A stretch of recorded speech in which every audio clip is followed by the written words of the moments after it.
Hello students, welcome to my YouTube channel. এখন আমি তোমাদেরকে করাবো সরল অসমীকরণ অথবা লিনিয়ার ইনইকুয়েশন।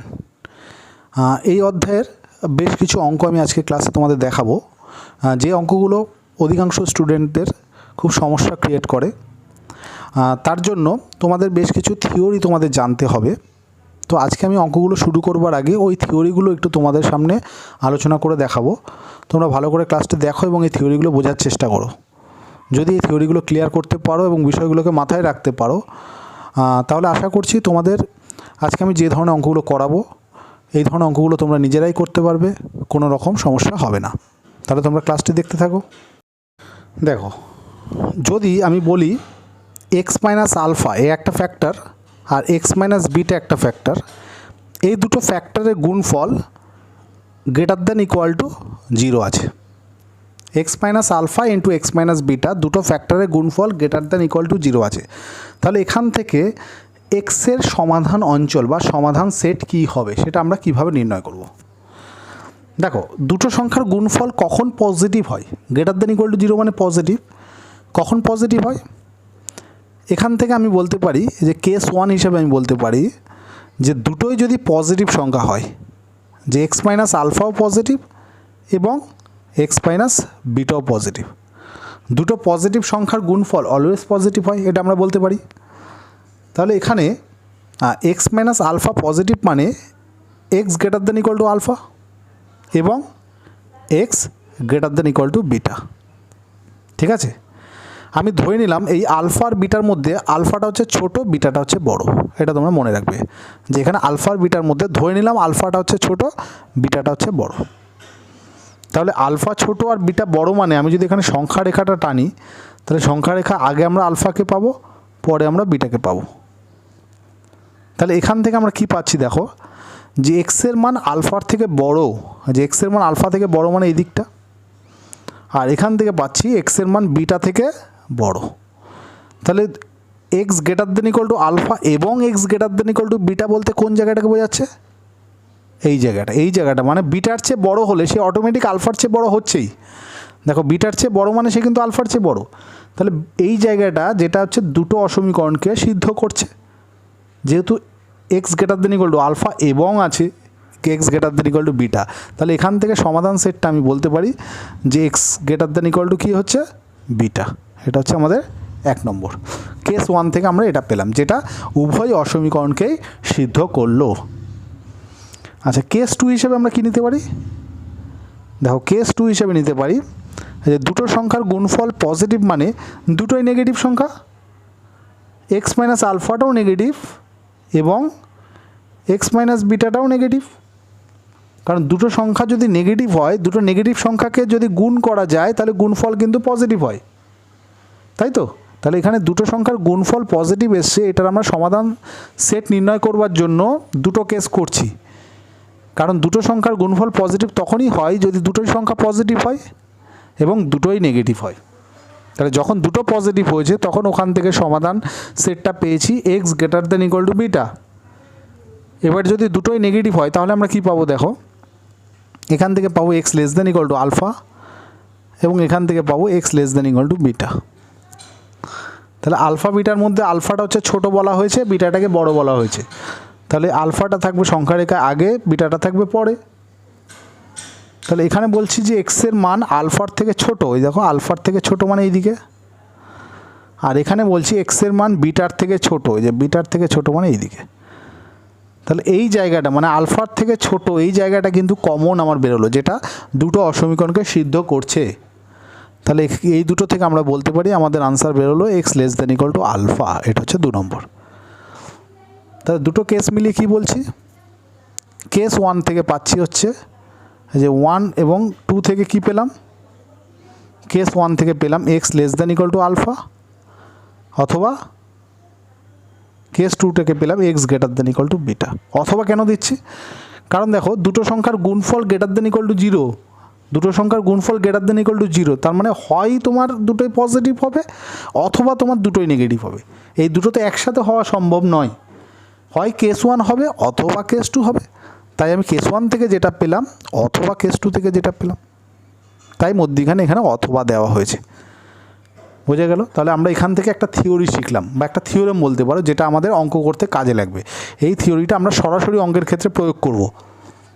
থিওরিটা কী পেলাম, যে যদি এরকম হলো x minus alpha into x minus beta greater than equal to 0, এরকম টাইপের কোনো অসমীকরণ আসে যেখানে আলফাটার থেকে বিটাটা হচ্ছে বড়, তাহলে তখন এর সমাধান সেট কী বেরোবে? তখন এর সমাধান সেট বেরোবে x less than equal to alpha অথবা x greater than equal to beta.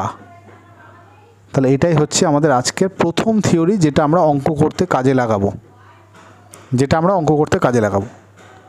ঠিক আছে? যদি x minus alpha into x minus beta greater than equal to 0 আসে, যেখানে আলফা লেস দ্যান বিটা, তাহলে তখন আমরা বলবো x less than equal to alpha অথবা x greater than equal to beta. যেমন আমি একটা ছোট্ট এক্সাম্পল দিই। ধরো এরকম এসছে আমাদের 2x plus 3 into x minus 3 greater than equal to 0 এসছে। এরকম টাইপের কোনো অসমীকরণ ক্যালকুলেশন করতে করতে এই স্টেপটা আমাদের এসছে। তাহলে এখান থেকে আমরা সমাধান সেটটা কী লিখব? এক্সের মান কত থেকে কতর মধ্যে থাকলে এই গুণফলটা গ্রেটার দ্যান ইকুয়াল টু 0 হয়। তাহলে তখন আমি কি করব? দেখো এটাই যে গ্রেটার দ্যান ইকুয়াল টু 0 মানে এই টাইপের মধ্যে পড়ে যাচ্ছে, তখন আমরা এই আলফা বিটাটাকে আগে সিলেক্ট করব। আলফা বিটা কোনটা হবে? দেখো এখানে এক্স মাইনাস আলফা আগে আছে মানে তোমার এটা কিন্তু এক্স মাইনাস আলফার টার্ম হবে এমন নয় কিন্তু, কারণ গুণফলের ক্ষেত্রে আমরা যে কোনো একটাকে আগে পরে রাখতেই পারি। এটা গুণ যা, এটাকে গুণ করলে এটা দিয়ে একই হবে, তাহলে এটা আগে থাক বা এটা আগে থাক, ব্যাপারটা কিন্তু একই হবে। তাহলে আমাদের এমন নয় যে প্রথমে যেটা আছে সেটাকে আলফা ধরতে হবে। আমাদের আলফা বিটা চুজ করার নিয়ম হচ্ছে যেটা ছোট সেটাকে আলফা ধরবো, যেটা বড় সেটাকে বিটা ধরবো। এই আলফা বিটা কী করে বার করব? এই যে ফ্যাক্টর যেগুলো পেয়েছো, এই যে ফ্যাক্টর, এই ফ্যাক্টরগুলো এক্সের কোন মানে 0 হয় সেটা আগে বলো। এই 2x প্লাস 3টা এক্সের কোন মানে 0 হয়? যদি তোমাদের বুঝতে অসুবিধা হয় তোমরা রাফে একটু দেখে নিতে পারো যে 2x প্লাস 3কে 0 ধরলে আমাদের এক্সের মান কত বেরোয়? কত বেরোচ্ছে? -3/2। এক্সের মান বেরোচ্ছে -3/2। সিমিলারলি এক্স মাইনাস 3কে 0 ধরলে এক্সের মান বেরোচ্ছে 3, তাই তো? এক্সের মান 3 আসে। মানে এই ফ্যাক্টরগুলোকে যদি 0 ধরি মানে এক্সের কোন মানে ফ্যাক্টরগুলো 0 হয়, এইটা আগে প্রথমে ডিসাইড করো। তাহলে এই ফ্যাক্টরটি এক্সের মান -3/2 হলে 0 হয়, আর এটা x = 3 হলে 0 হয়। তাহলে যে দুটো মান আমার বেরোলো, একটা -3/2 একটা 3, তার মধ্যে যেটা ছোট সেটাকে ধরবো আলফা, মানে -3/2, আর যেটা বড় বেরোলো সেটাকে ধরবো এখানে বিটা। বোঝা গেছে? এবার কোনটা আগে থাক কোনটা পরে থাক তাতে কিন্তু আর কোনো এফেক্ট পড়বে না।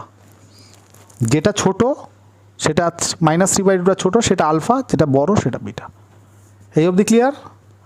এইবার দেখো তাহলে এর সমাধান সেটটা কী লিখেছি, যে x less than equal to alpha অথবা x greater than equal to beta. তাহলে সুতরাং এর সমাধান সেট বেরোবে x less than equal to alpha মানে কত পেলাম? -3/2 অথবা x greater than equal to beta মানে পেলাম 3। তাহলে এটাই হবে এর সমাধান সেট, তাহলে এইভাবে তোমরা যদি এই থিওরেমটাকে বুঝে নিয়ে মাথায় রাখতে পারো তাহলে তোমাদের কাছে কিন্তু এই ধরনের অঙ্কগুলো আর ভুল হবে না। ঠিক আছে? এবার আমি একটা অঙ্ক নিয়ে দেখাই যার ক্ষেত্রে এরকম কোনো ক্যালকুলেশন থাকতে পারে। দেখো আমরা এখানে একটি প্রবলেম নিয়েছি, এর সমাধান সেট নির্ণয় করতে হবে। ঠিক আছে? সমাধান সেট নির্ণয় করতে হবে। ওই যে আমি উপর লিখলাম সমাধান সেট নির্ণয় করো, সমাধান সেট নির্ণয় করো। প্রবলেমটি কি দিয়েছে, যে 4 into x plus 3 divided by 4 minus x less than equal to 3, যেখানে এক্সের মানটা নট ইকুয়াল টু 4। কারণ তুমি দেখো এখানে এক্সের জায়গায় যদি 4 বসাই নিচটা 0 হয়ে যাবে, তাহলে সামথিং বাই 0 আনডিফাইন হয়ে যাবে। সেই কারণে x not equal to 4, x belongs to real number. এখানে এক্স বলতে সমস্ত রিয়েল নাম্বার বা বাস্তব সংখ্যাকে বোঝানো হচ্ছে। তাহলে কীভাবে আমরা সমাধান করব এই ধরনের প্রবলেমগুলিকে? দেখো এই যে 4 মাইনাস এক্স, এটাকে কিন্তু তোমরা কখনোই ভুল করে রাইট সাইডে নেবে না। অনেকে দেখি ভুল করে এটাকে রাইট সাইডে নিয়ে গিয়ে ক্যালকুলেট করে। এটা আমরা রাইট সাইডে তখনই নিতে পারতাম যদি আমি বলতে পারি যে 4 মাইনাস এক্সটা হয় পজিটিভ হবে না হলে নেগেটিভ হবে। যদি পজিটিভ হয় আমি রাইট সাইডে নিয়ে গেলাম, ইনইকুয়ালিটি যে সিম্বলটা সেটার কোনো চেঞ্জ হবে না। আর যদি দেখি যে 4 মাইনাস এক্সটা অলওয়েজ নেগেটিভ হচ্ছে, তাহলে আমরা রাইট সাইডে নিয়ে গেলে এটা লেস দ্যান থেকে গ্রেটার দ্যান হয়ে যায়। এটা অসমীকরণের ধর্ম হিসেবে আমরা পড়েছি যে কোনো নেগেটিভ টার্ম দিয়ে একটা অসমীকরণে বোথ সাইডে মাল্টিপ্লাই করলে তার সিম্বল যেটা থাকে সেটা চেঞ্জ হয়ে যায়, আর যদি পজিটিভ টার্ম দিয়ে মাল্টিপ্লাই করি কোনো চেঞ্জ হয় না। তাহলে এখন এই 4 - x এর ভ্যালু কিন্তু পজিটিভও হতে পারে, নেগেটিভও হতে পারে, সেই কারণে আমরা রাইট সাইডে নিয়ে যেতে পারবো না। ঠিক আছে, এক্সের দেখো কিছু কিছু ভ্যালুর জন্য 4 - xটা পজিটিভ হয়। আমি যদি এক্সের মান 1 ধরি পজিটিভ হয়, কিন্তু ধরো এক্সের মান যদি আমরা এখানে 10 ধরি তাহলে 4 - 10 নেগেটিভ। এখন এক্স তো কী আমি জানি না এই মুহূর্তে, তাহলে এক্স পজিটিভ হতে পারে, নেগেটিভ হতে পারে, মানে যা খুশি হতে পারে। তাহলে এক্সের কোনো ভ্যালুর জন্য এই 4 - xটা পজিটিভ হবে, আবার কোনো ভ্যালুর জন্য নেগেটিভ হবে। তাহলে তুমি যদি এটাকে রাইট সাইডে নিয়ে যাও তাহলে ইনইকুয়ালিটির সিম্বলটা কী রাখবে, সেই কারণে এটা কিন্তু রাইট সাইডে নিয়ে যাওয়া যাবে না। তাহলে সেক্ষেত্রে এই ধরনের প্রবলেমগুলো আমরা কীভাবে সলভ করব? এই ধরনের প্রবলেমগুলো সলভ করবার নিয়ম হচ্ছে এই কনস্ট্যান্টটাকে লেফট সাইডে নিয়ে এসে সবসময় রাইট সাইডটাকে 0 রাখতে হবে, রাইট সাইডটাকে 0 রাখতে হবে। নেক্সট স্টেপ, এটাকে লসাগু করে দিই, তাহলে এটা 4x + 12 - 3 × 4 মানে হচ্ছে 12, মাইনাসে মাইনাসে প্লাস 3x, -12 মাইনাসে মাইনাসে প্লাস 3x <= 0। তাহলে 4x + 3x মানে 7x, এই 12 কেটে গেল, ডিভাইডেড বাই কত আসছে 4 - x <= 0। ঠিক আছে, আচ্ছা 7 দিয়ে দিকে ডিভাইড করে দাও, বোথ সাইডে 7 দিয়ে ডিভাইড করছি। দেখো 7 দিয়ে আমি ডিভাইড করতে পারি কারণ 7টা কিন্তু পজিটিভ টার্ম। তাহলে পজিটিভ টার্ম দিয়ে আমি যদি বোথ সাইডে ডিভাইড করি তাহলে ইনইকুয়ালিটির সিম্বল কিন্তু সেম থাকবে, চেঞ্জ হবে না। আর নিচের এখান থেকে আমি মাইনাসটা কমন নিয়েছি,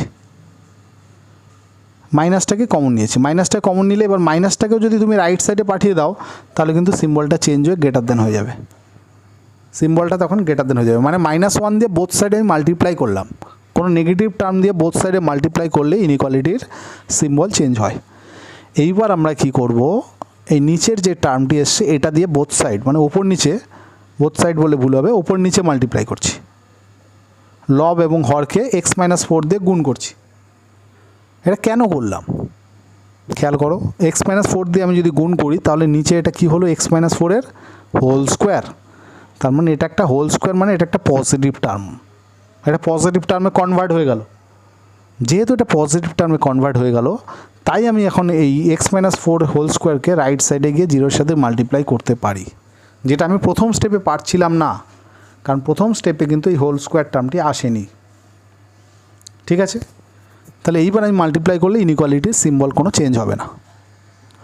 তাহলে এখানে এই যে দুটো ফ্যাক্টর > 0 যেটা এইমাত্র শিখলাম, এরকম টাইপের একটা ফর্মুলা শিখলাম এইমাত্র, যে x - α × x - β যদি > 0 থাকে, যেখানে আলফাটা হচ্ছে ছোট বিটার চেয়ে, তাহলে এর সলিউশন হবে x <= α, অথবা কি শিখলাম যে x > β। এই ফর্মুলাটা এখন শিখলাম, এটা এখানে অ্যাপ্লাই করব। এই যে দুটো সংখ্যার গুণফল > 0, এই যে > 0, তাহলে তোমরা এখান থেকে প্রথমে আলফা বিটাটাকে সিলেক্ট করবে। কীভাবে সিলেক্ট করতে বলেছি, এই যে ফ্যাক্টর যেগুলো আছে সেইগুলোকে 0 ধরতে হবে, 0 ধরলে এক্সের যে মানগুলো বের হয় তার মধ্যে যে মানটা ছোট সেটা আলফা এবং যে মানটা বড় সেটা বিটা।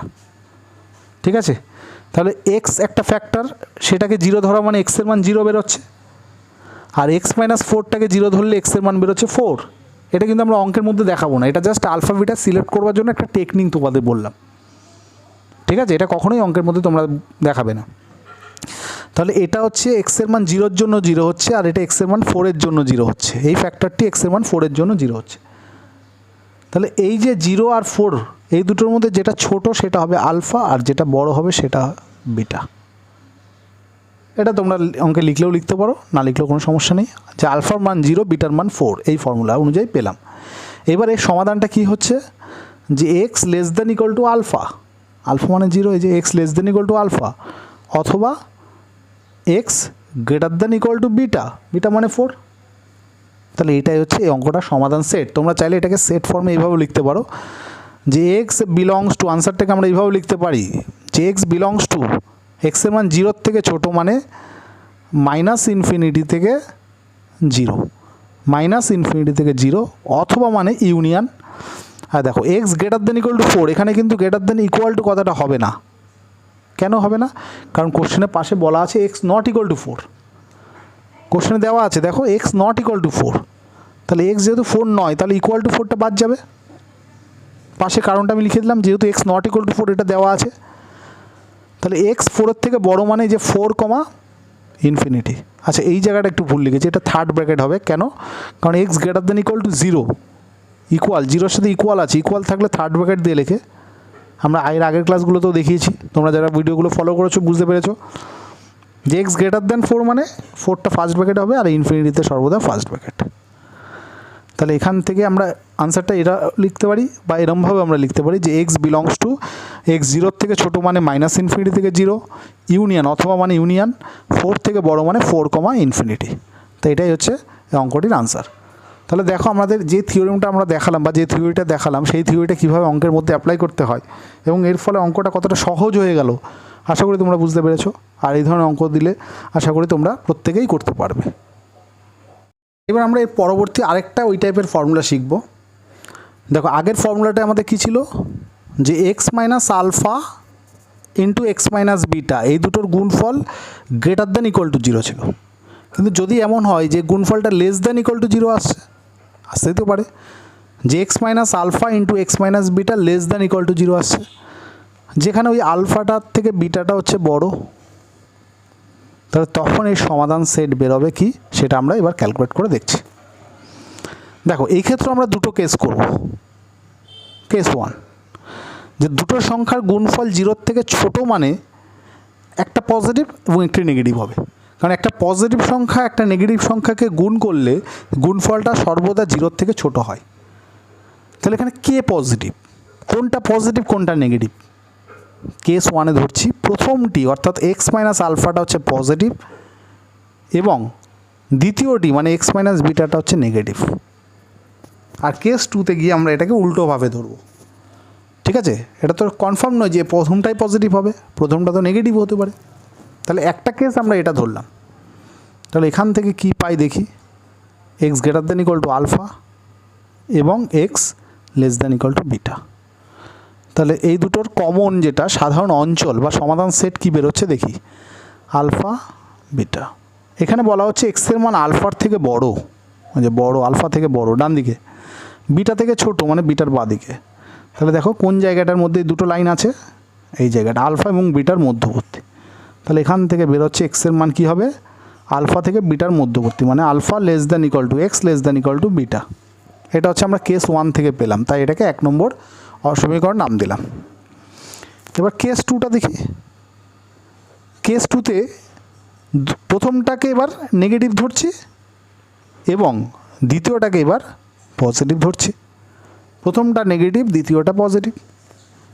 তাহলে সেক্ষেত্রে কী হতে পারে, x less than equal to alpha এবং x greater than equal to beta. তাহলে এই ক্ষেত্রেও তোমরা দেখো আমি নাম্বার লাইন টানলাম, আলফাটা আগে থাকছে বিটাটা পরে থাকছে। এখানে বলা হচ্ছে এক্সের মান আলফার থেকে ছোট মানে বাঁ দিকে, এখানে বলা হচ্ছে এক্সের মান বিটার থেকে বড় মানে এইদিকে। তাহলে দেখো এই কেস থেকে আমি এমন কোনো এখানে এরিয়া পেলাম না যেটার মধ্যে দুটো লাইনই আছে, মানে যেটা আলফা থেকে ছোট এবং বিটা থেকে বড় এরকম কোনো এক্স একসাথে কখনোই হওয়া সম্ভব নয়। যে এমন কোনো এক্স নেই যেটা আলফার থেকে ছোট হবে এবং বিটার থেকে বড় হবে, একসাথে দুটো হবে কখনো, যেহেতু মধ্যখানে এবং আছে অর্থাৎ একসাথে দুটো অসমীকরণকে সিদ্ধ করবে এমন কোনো অঞ্চল কিন্তু আমাদের ছবিতেও বেরোয়নি। তাই এখান থেকে আমরা কোনো সমাধান সেট পেলাম না, তাই লিখলাম ইহা অসম্ভব, মানে এখান থেকে কিছু পাওয়া গেল না মানে এটা সম্ভব নয়। তাহলে দুটো কেস মিলিয়ে আমি শুধু এটাই পেলাম, মানে প্রথম কেস থেকে যেটা পেলাম ওটাই আমাদের সমাধান সেট বেরোবে, কারণ দ্বিতীয় সেট থেকে আমরা কিছু পাইনি। তা সুতরাং সমাধান সেট কি হলো, সমাধান সেট হলো alpha less then equal to x less then equal to beta. তাহলে এখানে আমরা থিওরামটা কী শিখলাম একবারে লিখি। থিওরামটা আমরা এখানে শিখলাম যে যদি এমন হয় যে দুটো সংখ্যার গুণফল x minus alpha into x minus beta less then equal to 0 হয়, যেখানে আলফার থেকে বিটা বড়, তাহলে এক্ষেত্রে সমাধান সেট বেরোবে alpha less then equal to x less then equal to beta. এটা আজকের দ্বিতীয় থিওরি, এটা আজকের দ্বিতীয় থিওরি মাথায় রাখবে। দেখো যদি এখানে লেস দেন ইকুয়াল টু থাকে তাহলে তোমরাও এখানে ইকুয়াল টু দেবে, যদি ইকুয়াল না থাকে তাহলে ইকুয়াল এখানেও দেবে না। আগের থিওরিটার ক্ষেত্রেও একই নিয়ম প্রযোজ্য। ঠিক আছে, এবার আমরা তোমাকে মানে এই থিওরিটা অ্যাপ্লাই করে একটা অঙ্ক তোমাদের দেখাচ্ছি, তোমরা এখান থেকে অঙ্কটা দেখতে থাকো। ঠিক আছে, আশা করি বুঝতে পারবে যে কখন তোমরা এই থিওরিটাকে অ্যাপ্লাই করবে আর কখন আগেরটা অ্যাপ্লাই করবে। ভালো করে বোঝার চেষ্টা করো। খুব ভালো অঙ্ক। সমাধান সেট নির্ণয় করতে হবে 3x + 5/x + 2 > 4, x not equal to -2, যেখানে x belongs to real number দেওয়া আছে। ঠিক আছে, দেখো কীভাবে করবো আমরা। 3x + 5 / x + 2, এটাকে ডান দিকে নিতে পারবো না, তাই 4টাকে বাদিকে এনে ডান দিকটাকে 0 বানাতে হয়। ঠিক আছে, নেক্সট স্টেপ, x + 2 দিয়ে লসাগু করছি। 3x + 5 - 4x - 8 > 0, তাহলে এখানে 3x - 4x মানে হচ্ছে -x, 5 - 8 মানে হচ্ছে -3 / x + 2 > 0। এখানে মাইনাসটা কমন নিয়ে নেব। ঠিক আছে, সবসময় চেষ্টা করবে এক্সের টার্মগুলো আগে থাকবে, প্রত্যেকটা ফ্যাক্টরে এক্সের টার্মগুলো যাতে আগে থাকে, কারণ যে থিওরিগুলো শিখিয়েছি সেটা কীরকম ফর্মে ছিল যে x - α × x - β, অর্থাৎ এক্সের টার্মগুলো আগে। মানে এটা কখনো এমন লিখবো না 3 - x, যদি কখনো এরকম আসে মাইনাসটা কমন নিয়ে ওটাকে x - 3 করব। মানে এক্সের টার্মগুলো প্রত্যেকটা ফ্যাক্টরে যাতে আগে থাকে এটা খেয়াল রাখবে। তাহলে এক্সটাকে মাইনাসটা দিয়ে বোথ সাইডে ডিভাইড করি, তাহলে গ্রেটার দেন থেকে লেস দেন হয়ে যাবে। এইবার আমরা x + 3 দিয়ে x + 2 দিয়ে উপর নিচে মাল্টিপ্লাই করব। নিচে যে ফ্যাক্টরটা থাকে সেটা দিয়ে উপর নিচে মাল্টিপ্লাই করলে নিচের ফ্যাক্টরটা হোল স্কোয়ার ফর্ম করে। যেই হোল স্কোয়ার ফর্ম করে এটাকে আমরা রাইট সাইডে এবার 0 সাইড সাথে মাল্টিপ্লাই করে দিচ্ছি। তা যেহেতু x + 2 হোল স্কোয়ারটা পজিটিভ, তাই ইনইকুয়ালিটির সিম্বল চেঞ্জ হলো না, লেস দেন ছিল লেস দেনই থাকলো। তাহলে যে x - α × x - β <= 0 ফর্ম, যেটা লাস্ট টাইপ দেখালাম, তা প্রথমে তোমরা এখান থেকে আলফা বিটাটাকে সিলেক্ট করে নাও। x + 3টা 0 হচ্ছে x এর কোন মানে, x এর মান -3 হলে 0 হয়, আর এই ফ্যাক্টরটা 0 হচ্ছে x এর মান -2 হলে। তাহলে এখন এটা -3 এর জন্য 0, এটা -2 এর জন্য 0, তাহলে -3 আর -2 এর মধ্যে যেটা ছোট সেটা হবে আলফা, আর যেটা বড় সেটা হবে বিটা। তাই আলফাটা -3 হলো, বিটাটা -2 হলো। তাহলে এটা হচ্ছে আলফা এবং বিটা সিলেক্ট করবার নিয়ম। তাহলে এই সমাধান সেটটা আমি কি লিখেছিলাম যে আলফা <= x <= বিটা, এটা লেখানো হয়েছিল সমাধান সেট। তাই এখানে কি হবে, আলফার মান তো -3 আর বিটার মান তো -2, কিন্তু কোশ্চেনে দেখো দেওয়া আছে যে x এর মানটা এখানে কিন্তু x এর মানটা কি হবে, এখানে -2 হবে না, এই যেহেতু x not equal to -2 এটা কোশ্চেনে দেওয়া আছে। তাহলে সুতরাং সমাধান সেট আমরা কি লিখব, সমাধান সেট লিখব -3 <= x <-2, মানে এখান থেকে ইকুয়াল টুটাকে সরিয়ে দেবো, ইকুয়াল টুটাকে নেব না। ঠিক আছে, বা এটাকে এরকমভাবে লিখতে পারি যে x belongs to -3, -2, -3তে যেহেতু ইকুয়াল আছে থার্ড ব্র্যাকেট আর -2তে ফার্স্ট ব্র্যাকেট, মানে এটাকে ক্লোজড এটাকে ওপেন বলা হয়। -3, -2 এইভাবে আমরা এটার আনসারটাকে লিখতে পারি। তো এই হচ্ছে সমাধান সেট। তাহলে বুঝতেই পারছো যে দুটো থিওরি শেখালাম, দুটো থিওরি কতটা কাজে লাগছে। এই ধরনের অঙ্কগুলো বহু স্টুডেন্ট ভুল করে। আশা করি আজকের ভিডিও যারা দেখছো তাদের কাছে বিষয়টি ক্লিয়ার হবে অনেকটাই, এবং তারা নিজের থেকে কিন্তু অঙ্কগুলো করতে পারবে। ঠিক আছে, তাহলে এইগুলো তোমরা বাড়িতে ভালো করে দেখো। আজকের ক্লাস আমি এখানেই শেষ করছি, দেখা হচ্ছে পরের ক্লাস।